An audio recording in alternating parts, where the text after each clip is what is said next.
Que Dieu soit loué. Que Dieu soit glorifié. Oui, il est devenu le prince des ténèbres. C'est celui qui te fait souffrir. C'est celui qui tient tous les hommes esclaves.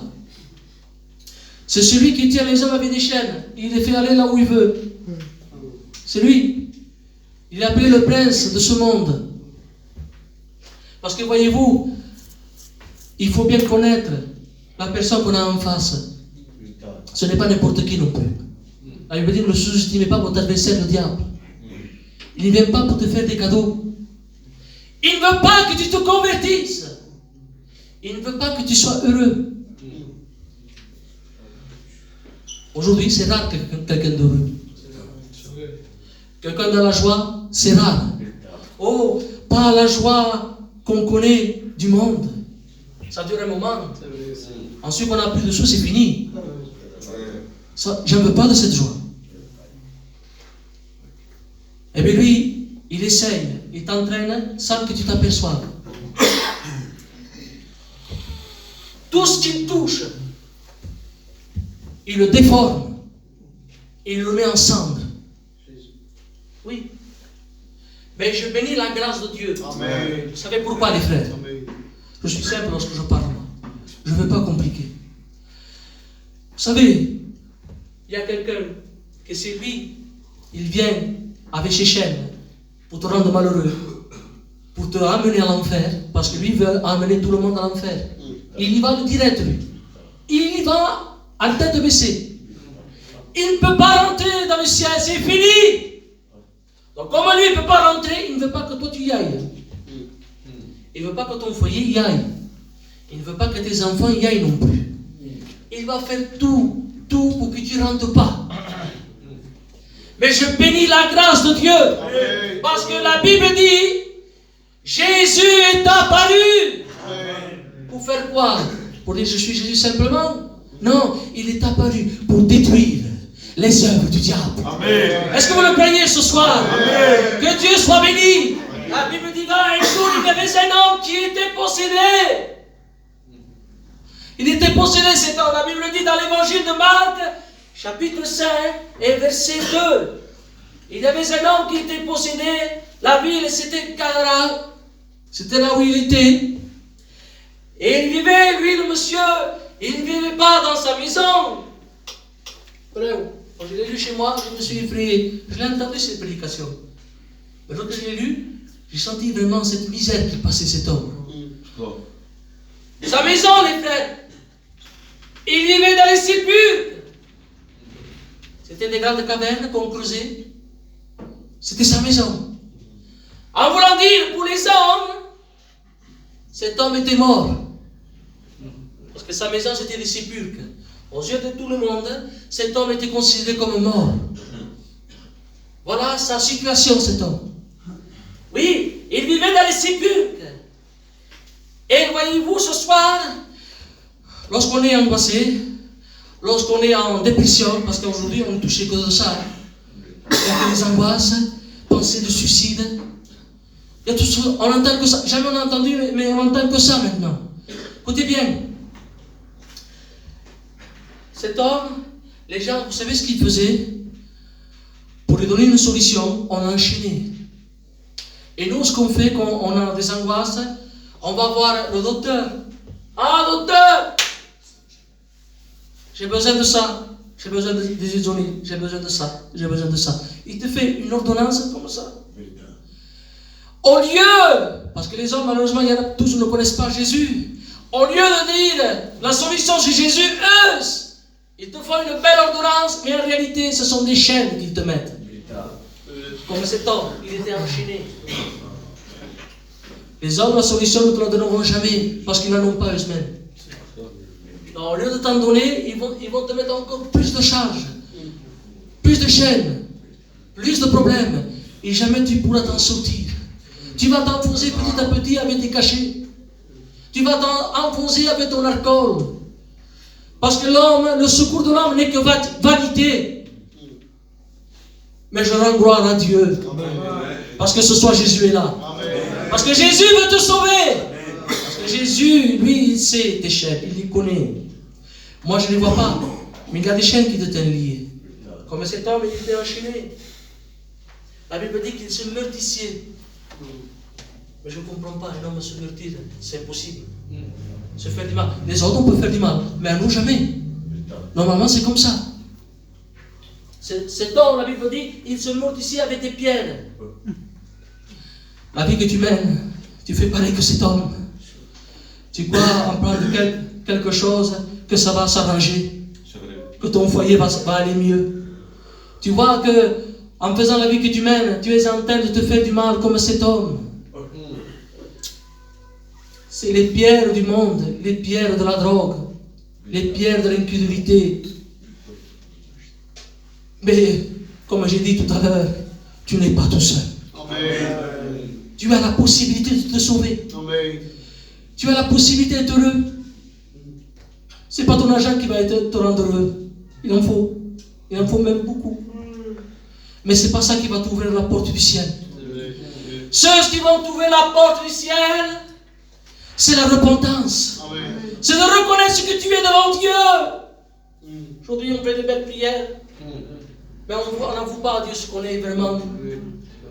Seigneur, je suis misérable. Amen. Je ne peux pas me délivrer. Je suis toxicomane, moi. Personne ne peut faire quelque chose pour moi. Qui peut faire quelque chose, ma femme, mes enfants? Personne.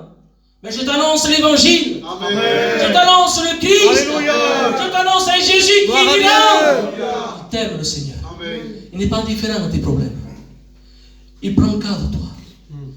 Mais il ne peut pas faire ce que lui voudrait faire avec toi. Parce que tu l'empêches. Mais si tu ouvrais simplement la porte de ton cœur. La Bible dit, je suis à la porte et je frappe. Si quelqu'un ouvre, j'entrerai. Ouvre la porte de ton cœur ce soir. Que Dieu soit béni. Cet homme, en plus qu'il se maîtrisait, il était possédé on l'appelait légion. C'est ça les frères. Il était possédé entre 4 ou 6 000 démons. À peu près. Donc voyez-vous le tas qu'il y avait dans son cœur, le bordel qu'il y avait dans son cœur, l'agitation, le mal-être, les ténèbres qu'il y avait. T'es pas heureux cet homme.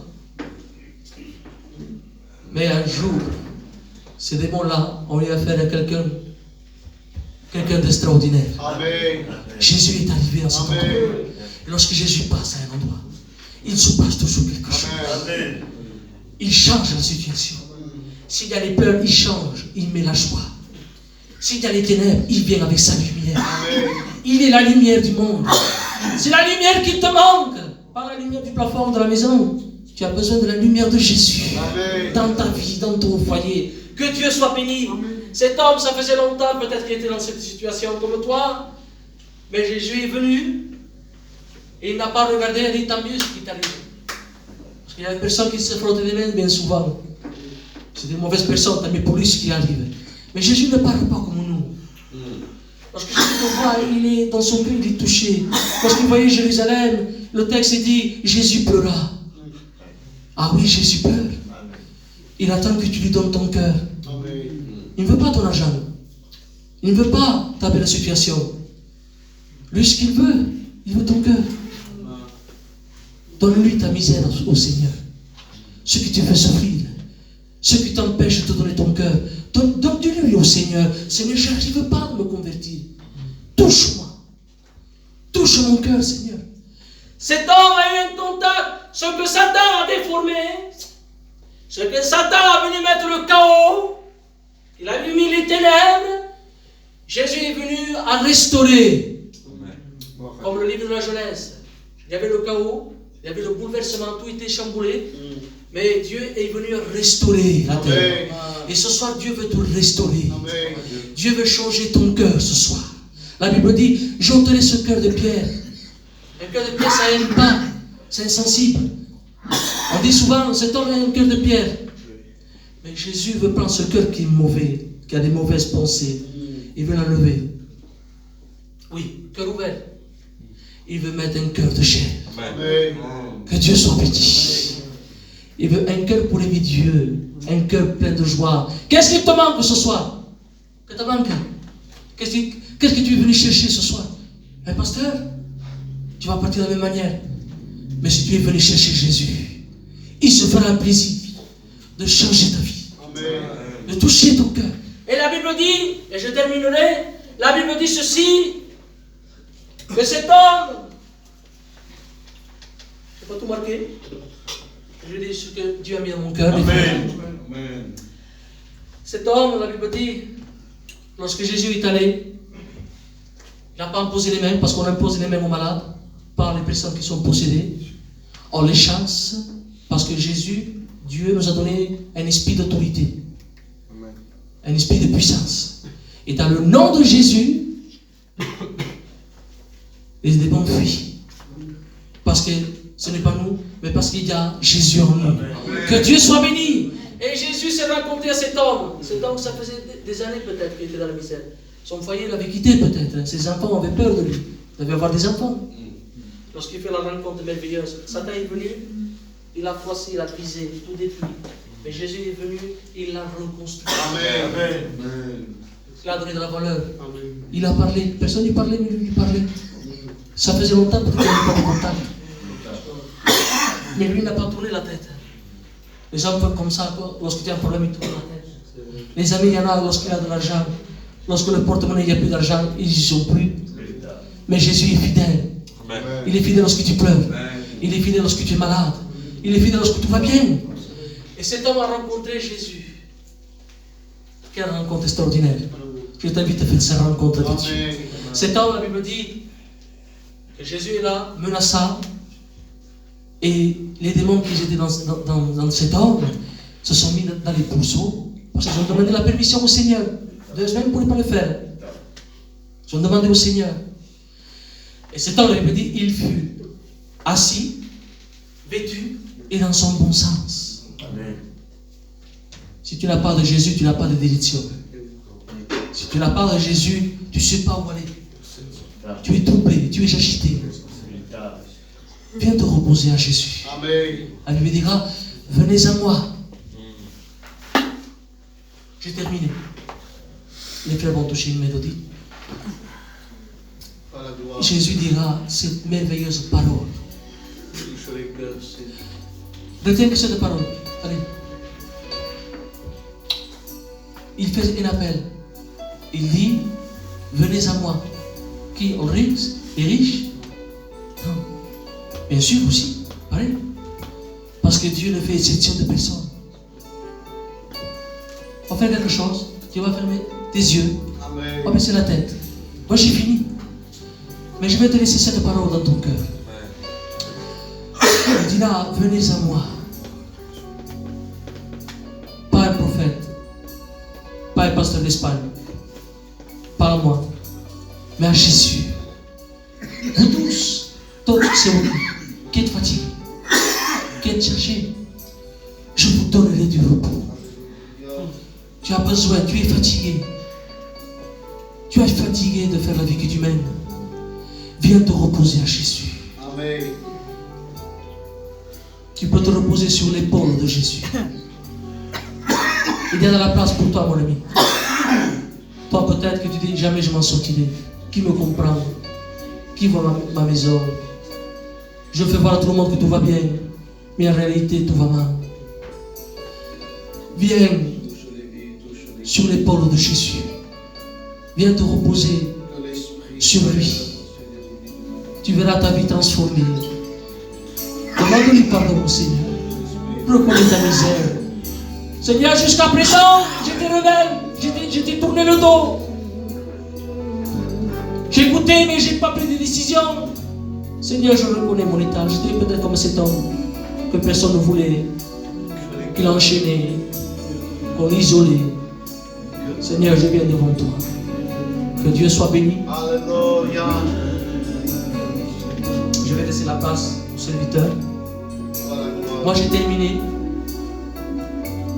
Mais prends une décision ce soir. Hein?